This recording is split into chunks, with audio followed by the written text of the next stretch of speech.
Fakultas Syariah ini kita berharap jadi kiblat kajian hukum Islam dan peradaban Islam dengan karakter rahmatan lil alamin. Jadi kita terus mencari bagaimana hukum Islam itu tidak menjadi momok tetapi disukai orang. Kita tahu bahwa Islam masuk Nusantara ini tanpa paksaan dan dia lebih kekal walaupun sekarang sudah mulai terancam. Ratusan tahun ini bertahan. Tapi Islam yang disebarkan lewat ekspansi, ada pemaksaan, itu biasa cepat terjadi pemberontakan dan Islam itu luntur.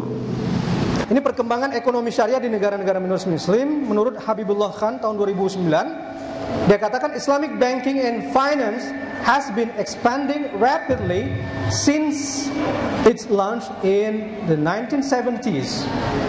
Jadi persoalan tentang Islamic finance dan Islamic banking itu perkembangannya cukup cepat, bahwa ada sekelompok umat Islam, ada sekelompok ulama yang menguasai baik di pemerintahan maupun di legislatif. Kalau itu tidak terjadi, ini akan mustahil, ya.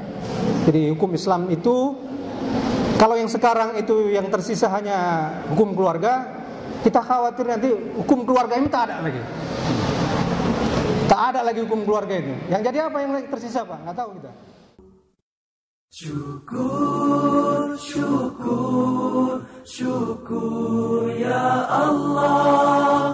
Syukur, alhamdulillah.